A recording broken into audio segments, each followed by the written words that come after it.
Hello students, welcome back to maths की एक और वीडियो। और आज जो टॉपिक हम करने जा रहे हैं वो है simple equation.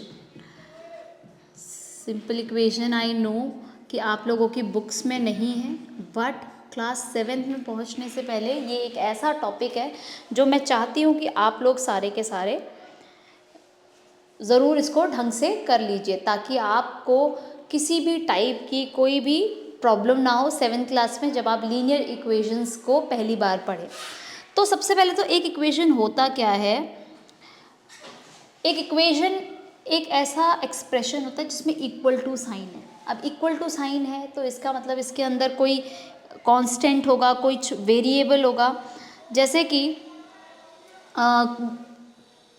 2x+7 is equals to suppose 12, ठीक है, या इसको मैं ले लूँ 13। 2x+7 equals to 13। तो इसमें ये जो हमारा 7 और 13 है ये है कांस्टेंट, जो कि नंबर्स न्यूमेरिक फॉर्म में होंगे वो होते हैं कांस्टेंट, ठीक है। और ये जो वैल्यूज़ हैं x, y, z, इनको हम कहते हैं वेरिएबल, ठीक है। ये हमारे होते हैं वेरिएबल।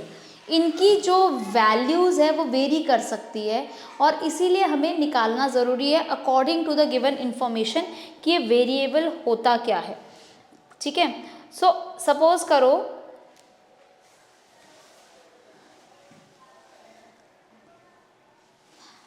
आपको बोला गया है sum of 3 times x and 11 is 32। इसको कैसे लिखोगे?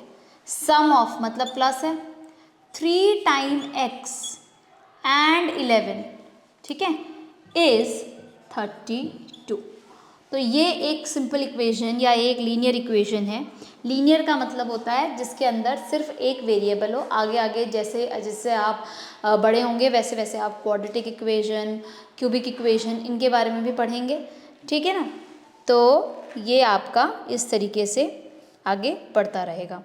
ऑलराइट, सो नाउ एक है जैसे if you subtract 5 from 6 times 5 from 6 times a number, you get 7. So if you subtract 5 from 6 times a number, you get 7. So ये है how to form a equation, how to form an equation. Equation में हमेशा equal to का sign रहेगा। जो भी हमें statement दी हुई है उस स्टेटमेंट के अकॉर्डिंग हम इक्वल टू लगाएंगे और अपनी स्टेटमेंट लिखेंगे। आई होप आपको समझ में आया होगा कि इक्वेशन होता क्या है। आगे बढ़ते हैं।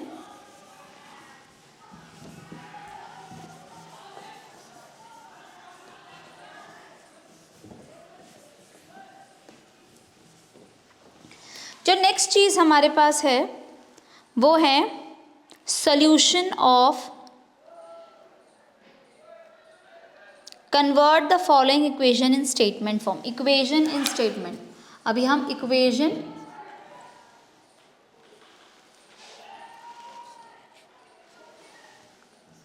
अभी तक हमने स्टेटमेंट टू इक्वेशन करा था,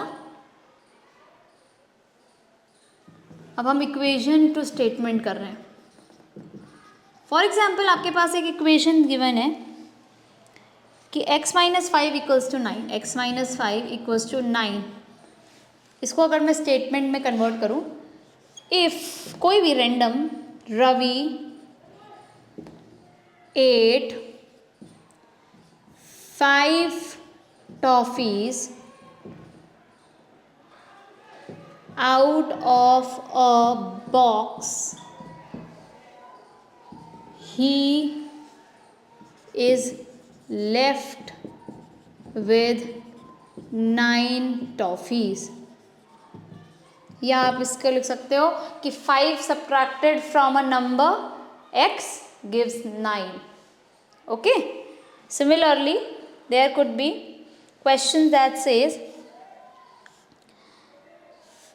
कि 5p equals to 20। 5 times a number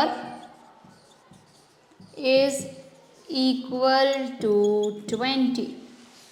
5 times a number is equals to 20। So this is how you are going to solve, or you are going to write this। Okay, now we have, I will share with you the PDF of this particular chapter। ठीक है dear cats, so do not get confused कि ये कहाँ से हम लोग कर रहे हैं। NCERT का ही प्रीवियस एडिशन में था ये चैप्टर, और मैं चाहती हूँ कि बच्चों को ये समझ में भी आए और उनको पता भी चले कि हम कर क्या रहे हैं, तो तभी मैं इनको कराना चाहती हूँ।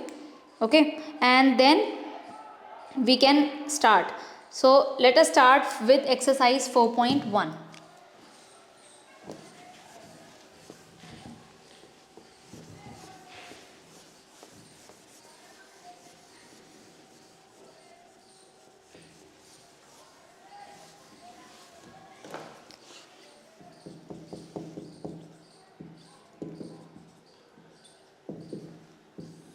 सो एक्सरसाइज 4.1 में पहला जो क्वेश्चन है उसमें ये है, इक्वेशन दे रखी है, वैल्यू दे रखी है, से whether the equation is satisfied और नॉट।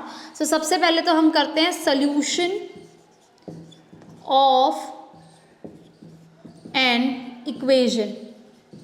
ये करने के लिए आपको मैं देती हूँ कोई एक इक्वेशन, x + 3 = 0। ये मैं एक इक्वेशन देती हूँ कि x + 3 = 0, मतलब कि x की ऐसी कौन सी वैल्यू होनी चाहिए कि जिसके बाद मेरा जो +3 है वो ऐड हो जाए और मेरा आंसर 0 आए। अभी अभी हमने चैप्टर इंटीजर्स पढ़ा था, उसमें हमने देखा था कि एक नंबर जब अपने ही एडिटिव इन्वर्स के साथ ऐड किया जाता है तो वो 0 होता है। और अदरवाइज भी मैं अगर हिट एंड ट्रायल मेथड देखूँ तो मैं x की वैल्यू अगर 1 पुट करती हूँ तो 1 + 3 मेरा आंसर 4 आ जाएगा, जो कि 0 से बहुत ज़्यादा है। तो अगर मैं x की वैल्यू 0 पुट करती हूँ तो मेरा आंसर आएगा 0 + 3 विच इज़ 3। x की वैल्यू -1 पुट करती हूँ तो -1 + 3 = 2। x की वैल्यू -2 पुट करती हूँ तो वो होगा -2 + 3 विच इज़ 1। x की वैल्यू -3 पुट करती हूँ तो वो होगा -3 + 3 = 0। So that means x = -3 is a solution of given equation। अब इस मेथड का जो नाम है वो है hit and trial method. Hit and trial method. इस हिट एंड ट्रायल मेथड के अंदर मैंने अलग अलग वैल्यूज ली है और अलग अलग वैल्यूज को इक्वेशन के अंदर पुट करके I have already got the values। ठीक है, ये आपने तो देख लिया। अब आप देख सकते हैं कि मेरे पास ये अगर वैल्यू मान लो बहुत बड़ी होती तो हिट एंड ट्रायल मेथड करना बड़ा मुश्किल होता मेरे लिए, काफ़ी डिफ़िकल्टी आती।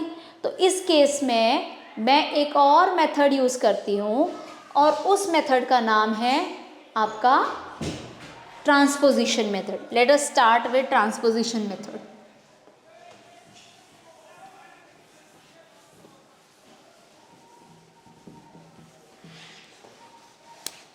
सो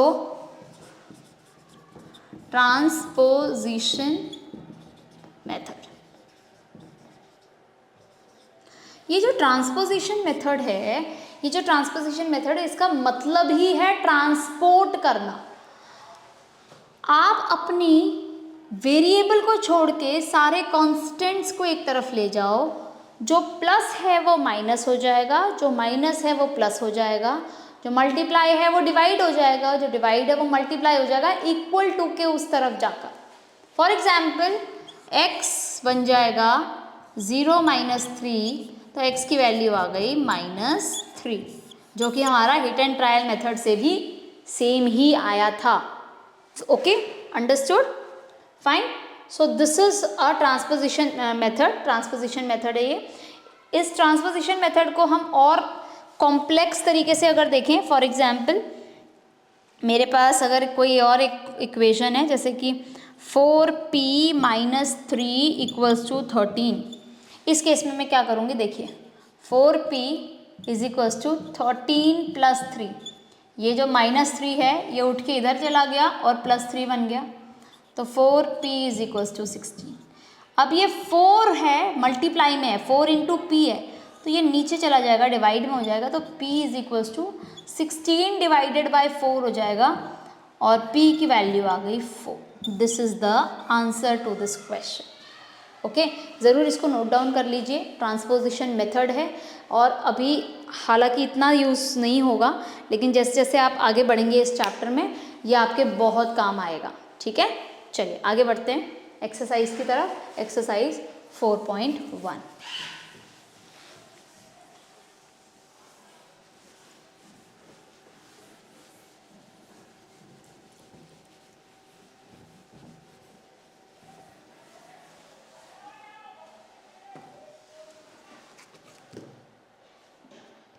एक्सरसाइज 4.1 में आप देख सकते हैं कि मेरे पास क्वेश्चन है कि से वेदर, तो x प्लस 3 में इक्वल्स टू 0 में x इज इक्वल्स टू 3 अगर मैं पुट करती हूँ तो आंसर आएगा 6। तो is it a solution? No, it is not a solution. ये आप बुक में ही कर सकते हो। उस तरह x प्लस 3 में अगर मैं x की वैल्यू 0 पुट करती हूँ तो आपका आंसर 0 आएगा क्या? अगर मैं x की जगह 0 पुट करती हूँ यहाँ पर तो आंसर तो 3 आएगा। तो it is also not a solution of equation will not be satisfied. But अगर मैं x प्लस 3 में पुट करती हूँ x equals to -3, in this case it will become 0 and answer is yes. So now you have x minus 7 equals to 1, x की value 7 put कर दी। अब बताइए 7 minus 7 तो 0 होता है, तो ये तो आंसर 9 हो गया। और x माइनस 7 इक्वल्स टू 1, तो x इक्वल्स टू 8 पुट किया, तो 8 माइनस 7 इक्वल्स टू 1 होता है, तो ये तो यस हो गया। अदरवाइज भी आप ये देख सकते हैं, जब मैं इसको ट्रांसपोज करूँगी तो x की वैल्यू तो वैसे भी 8 ही आएगी, तो ये तो सेटिस्फाई करेगा ही और ये नहीं करेगा, सिंपल। तो आई होप सेटिस्फाई करेगा इक्वेशन को कि नहीं वैल्यू, ये आपको समझ में आएगा क्वेश्चन नंबर 1। चलिए आगे बढ़ते हैं।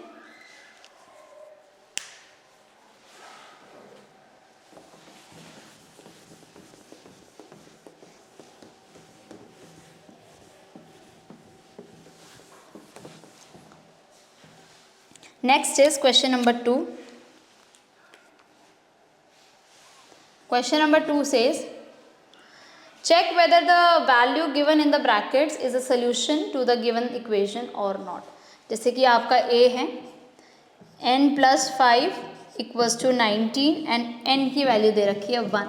तो आप पुट करो लेफ्ट हैंड साइड। इसमें दो इक्वेशन, दो चीज़ें होती है। ये होती है जो इक्वल टू की इस तरफ है, इसको कहते हैं लेफ्ट हैंड साइड LHS, और इसको हम कहते हैं राइट हैंड साइड RHS। और ये जो इक्वेशन का साइन, इक्वल टू का साइन होता है, ये बोलता है कि left hand side is equal to right hand side. तो लेफ्ट हैंड साइड में आपके पास है x प्लस 5, आप n प्लस 5 सॉरी, और n की जगह आप पुट कर दो 1 प्लस 5, जो कि आंसर आएगा आपका 6, which is obviously not equals to RHS, तो not satisfied. The equation is not satisfied. तो अगर इसका आंसर आपको लिखना है तो आप क्या लिखेंगे? तो is not a solution of given equation, not a solution of given equation. Okay, understood. चलिए नेक्स्ट आगे बढ़ते हैं। Solve the equation by trial and error. जो हिट एंड ट्रायल है वही ट्रायल एंड एरर मेथड भी है। Solve the equation by trial and error method. चलिए ट्रायल एंड एरर मेथड करने के लिए क्वेश्चन नंबर 3, 5p + 2 = 17। देखिए ऐसे करते हैं इसको, p = 1, तो 5 × 1 + 2 = 7, नॉट इक्वल्स टू 17, p = 2, 5 × 2 + 2, तो ये हो गया 5 × 2 = 10 + 2 is 12, not equals to again 17, and p = 3, तो 5 × 3 15 + 2 is 17 equals to RHS. So therefore p = 3 is a solution of given equation. This is your trial and error method. I hope सबको समझ में आया होगा। मुझे दिख रहा था कि इसमें वैल्यू को जो मुझे बढ़ाना है, इसलिए मैं वैल्यू को इंक्रीज करती गई। कभी ऐसा हो कि आपको अपनी वैल्यूज़ को घटाना है तो आपने जो भी फर्स्ट वैल्यू डाली है उससे कम वैल्यू को नेक्स्ट ट्रायल में डालना, ठीक है।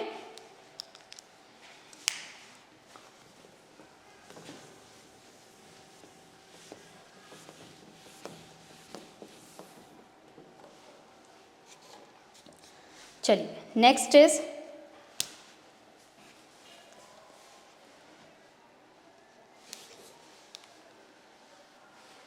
Next you have is next trial and error है 3m - 14 = 4। तो ये क्वेश्चन आप करने की खुद कोशिश करो, ठीक है। माइनस जो हो रहा है इसमें, तो मेरे को ये वैल्यू ऑब्वियसली थोड़ी सी बड़ी चाहिए, तभी मेरा आंसर नेगेटिव में नहीं आएगा। आप ये खुद ट्राई करो ताकि आपसे हो।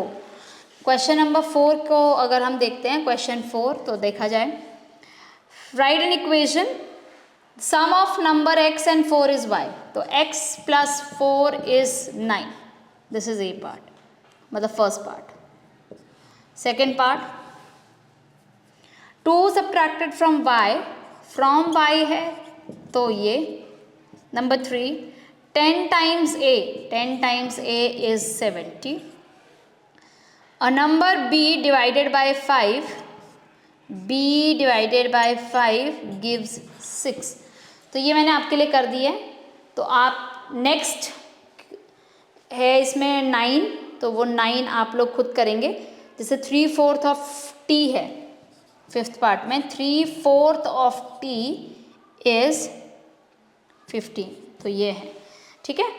Right the following equation in statement form.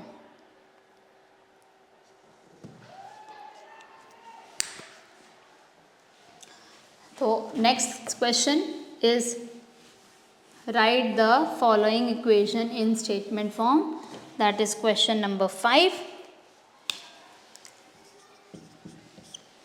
Question number 5 है, सपोज मैं कुछ ही पार्ट कर रही हूँ, जैसे कि मैंने किया 3m/5 या 3/5m = 6। तो 3/5 of a number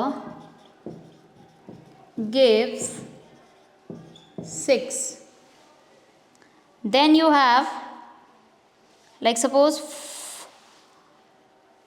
4p - 2 = 18. 2 subtracted from 4 times a number is 18.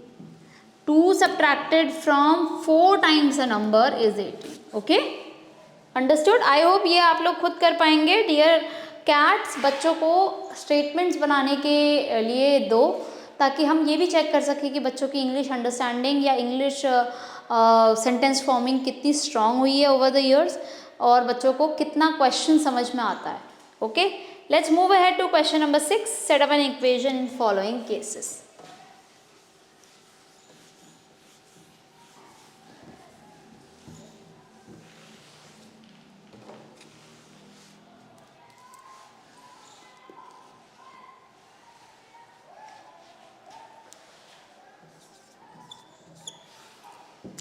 Question number 6, part number 1. Irfan says that he has 7 marble more than 5 times the marble with Parmeet.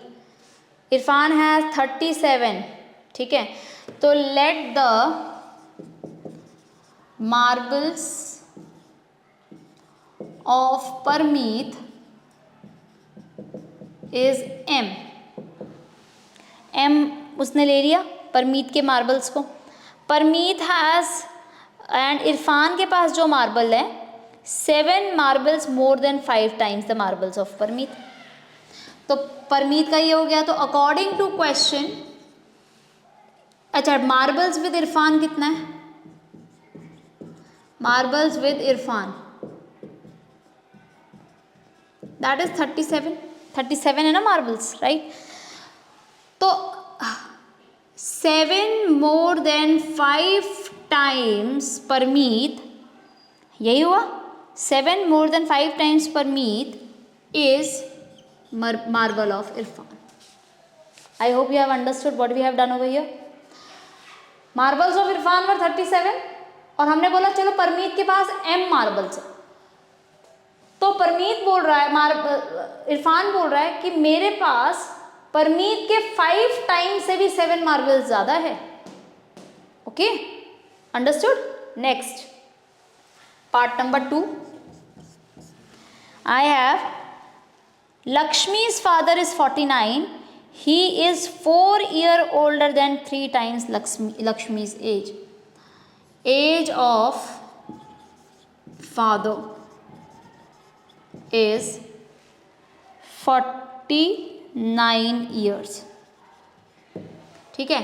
Let age of Lakshmi is equals to y years. तो as of Lakshmi बोल दिया इसमें क्योंकि Y दिया हुआ था.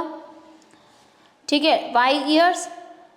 सो according to question बोल रहा है father is 49 who is 4 year older than 3 times. 3 times Lakshmi's age में भी 4 ईयर ऐड कर दूं तो जाके मुझे फादर की एज मिलती है. This is what Lakshmi told, that my father is 4 more than 3 times my age.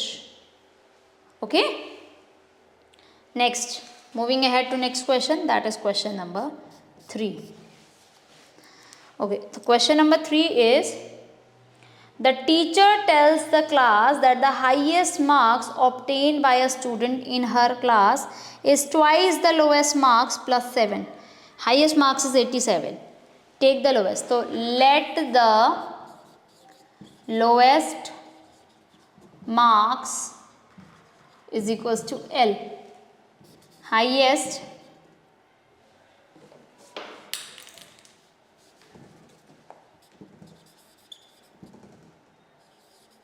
marks is equals to आपका 87 है. तो अकॉर्डिंग टू क्वेश्चन, ये मैं हर जगह लिख रही हूँ देखो अकॉर्डिंग टू क्वेश्चन, क्योंकि क्वेश्चन में ऐसा बोला गया है कि जो लोएस्ट मार्क्स का ट्वाइस है उसमें अगर मैं 2L + 7 कर दूँ तो मुझे 87 मिलेंगे. Okay, there is only one more part left dear kids, to let the children do that part on their own so that they get an understanding of कि क्या उनको समझ में आया और क्या नहीं. With this, the first exercise is over. Let us start the next topic a little bit. Okay.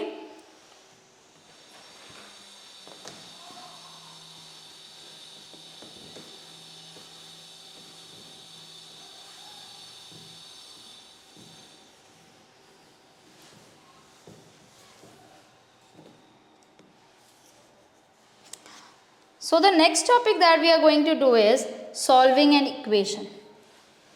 Solving an equation.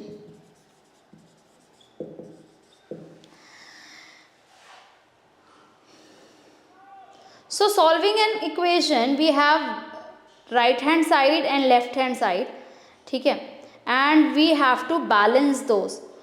So we have to balance those out. So this can be done by, like if we have suppose x plus 3 equals to 8, then let me show you this with an example of balance. Balance होता है ना, तराजू.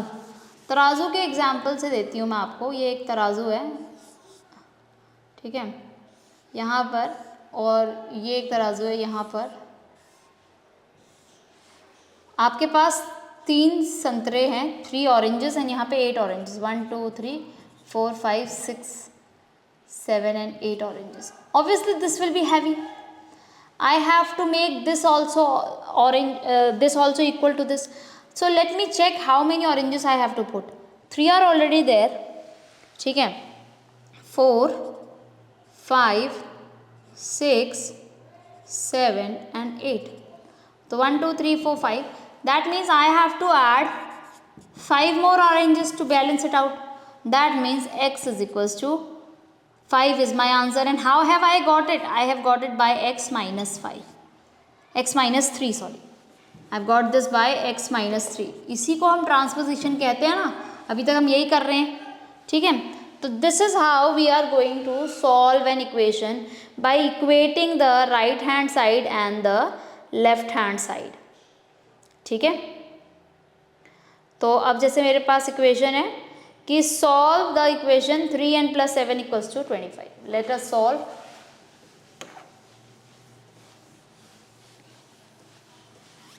Three n plus 7 equals to 25. ये जो 7 है ये यहाँ चला जाएगा तो ये -7 हो जाएगा. अदरवाइज अगर आप देखें 3n plus 7 minus 7 equals to 25 minus 7. मैंने दोनों तरफ -7 को इंट्रोड्यूस कर दिया. जो left hand side and right hand side are like brother and sister. Whatever the brother is getting, sister is also getting the same. Okay, तो इस ये बन गया 3n, और यहाँ पर 7 माइनस करोगे अगर आप 15 में से, तो लाइक दिस इज 15 और इसमें से मैंने 7 माइनस किया, then I will get 12, right.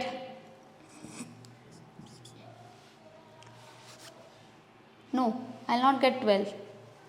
12, 13, 14, 15, 16, 17, 18, 19. नहीं, 16, 20, 24, 25 में से मैंने 7 किया तो 16, 18 आएगा, 18. एंड n की वैल्यू आ जाएगी, लाइक यहाँ पर 3n है, डिवाइडेड बाई 3 किया, 18 को भी डिवाइडेड बाई 3 किया, ये कट गया और ये आ गया 6. तो ये हो गया n की वैल्यू इक्वल्स टू 6. तो आप समझिए इसको मैंने कैसे बैलेंस आउट किया कि जो इसके पास एक्स्ट्रा था वो मैंने निकाल दिया, तो यहाँ से भी निकालना पड़ा जो भी इसके पास एक्स्ट्रा था. या फिर आप इसको डायरेक्टली कर सकते हैं, 3n प्लस 7 इक्वल्स टू 25 को आप लिख सकते हैं 3n equals to 25 minus 7, n is equals to 18 upon 3 and n is equals to 6. So this is how we are going to solve a simple equation over here. ठीक है, पहले तो हमने बैलेंस आउट वाले तरीके से किया, ठीक है, balancing it out.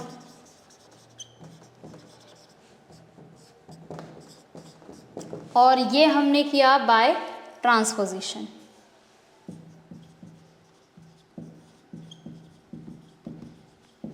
Okay, I hope you people have understood these two method and hit and trial method also. This will be very very important for the next upcoming exercise that we have, and I hope that you people will be able to apply them in your next topics. Okay, next topic in the next class. Till then I'll take a leave. I'll see you in the next class. Bye bye.